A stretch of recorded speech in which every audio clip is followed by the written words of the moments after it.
Hi guys, welcome to my vlog. Currently I'm here at my tiny house. Today ang gagawin ko is magtatanim ako. You may have noticed plantitas are on trend right now, and they are so into ornamental plants. However, I opted to get something na mapapakinabangan like herbs and spices. As you can see here, I have chilies. I got chilies. I got this yesterday, and yeah, today the plan is to replant all of this. But before I do that, please do not forget to subscribe to the channel, like this video, share this video, and if ever you have any question, comment down below. So let's go. I got quite a few plants yesterday. I have here chili.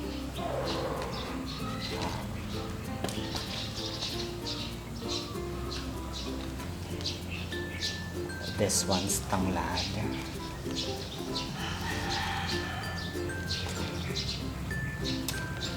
Mint or my mojito. Just kidding.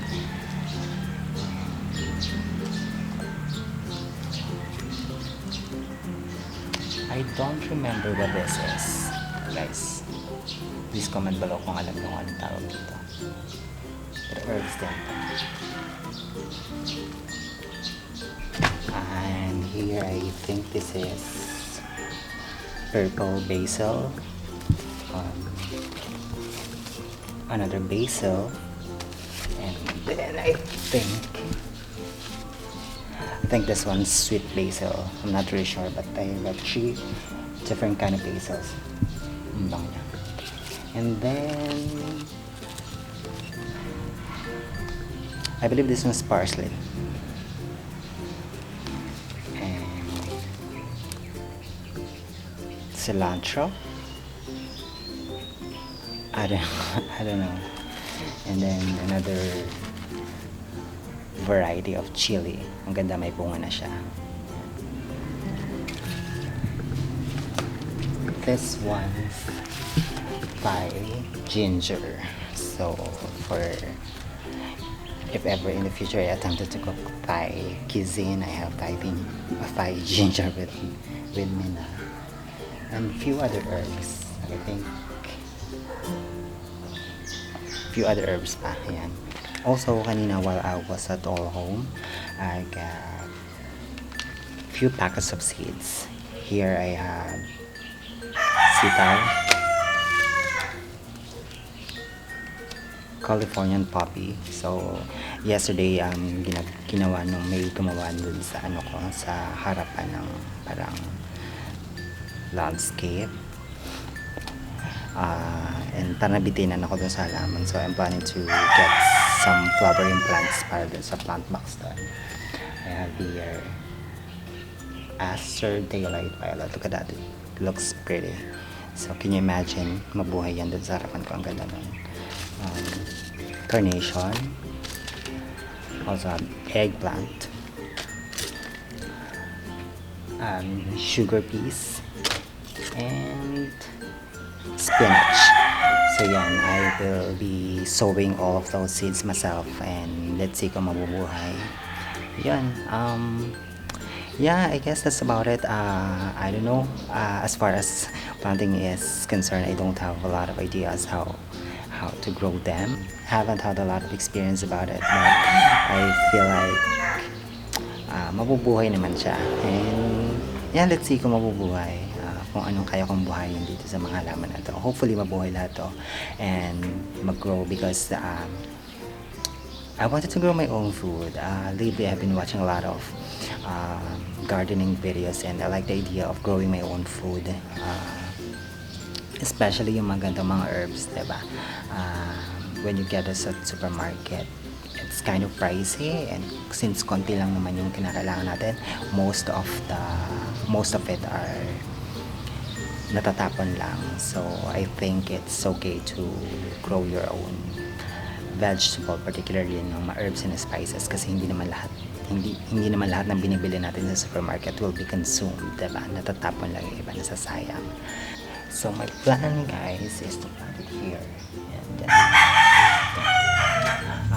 wanted it to have a cottage feel to it. Saka parang nagsulputan lang or nagtubuan lang yung mga halaman. Initially, my plan is to grow it in pots or yung mga raised beds.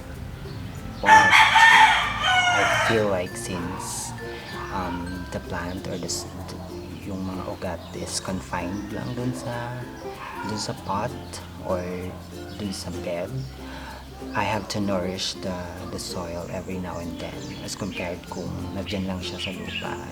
The plants will have the freedom, or the ugat will have the freedom to find sustenance or nutrients na kailangan nila dun sa lupa. So yun, and besides yun nga, so as I have said, mas gusto ko yung may vibe na cottagey kind of vibe dito sa area. Para bang nagtubuan na lang dyan. So yeah, let's plant. Unahin natin yung lemon because I'm excited about this. So, you can see may mga namumunga na siyang bunga, I hope. And if, hindi pala siya lemon guys, kalamansi. So, you can see may mga, meron na siyang maliliit na parang bunga. Hopefully, in a few months, mag-grow na siya ng maraming kalamansi. I think I should plant it here.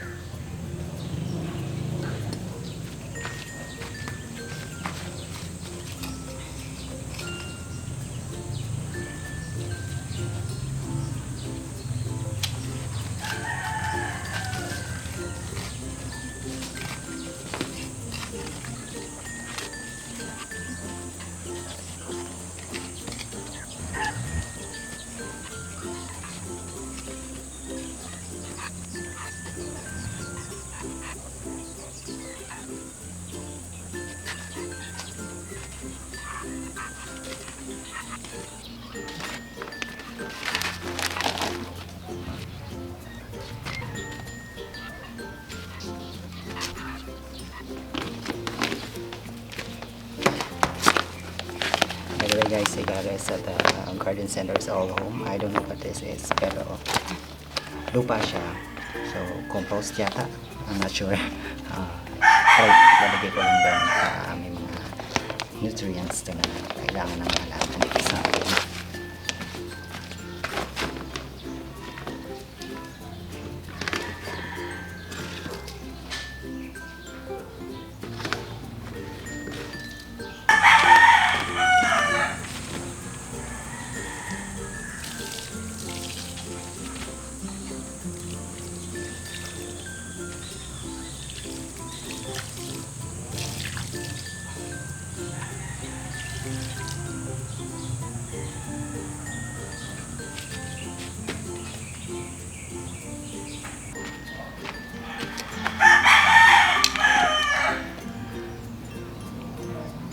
So, itong kolanggal or Thai ginger, I think it'll look good sa may harapan. So, let's go.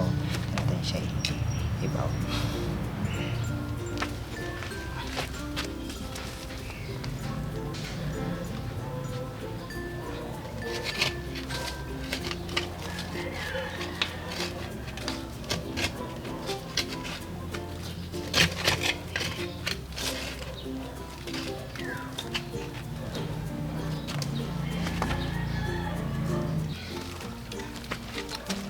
Guys, medyo matigas yung lupa dito, so I think kailangan nandun siya sa medyo luwag lupa kasi luya to eh.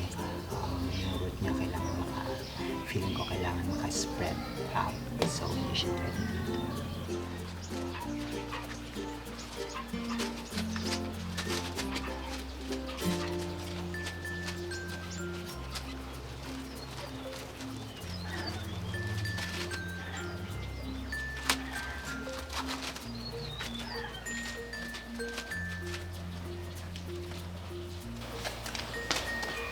So guys, I think I'll finish the vlog here kasi it will be a while bago ko maitanim lahat ng ang hirap pala.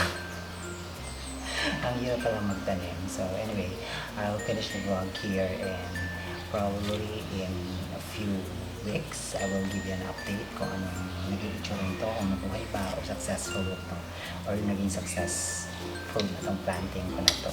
Kasi kung mapanoorin nyo akong time na ito, baka abutin tayo ng ilang hours dito. So anyway, that's it guys. I will continue planting this. While I do that, please do not forget to subscribe to my channel, like this video, share this video. You can also follow me on my social media account, and if there is any other video that you would like me to do, please let me know in the comment section below, or if there is any plant that you'd like me to plant in the future or dito sa area nito, let me know kung ano, or kung meron akong maling ginawa, let me know please. I would appreciate that. See you guys in my next video. Bye!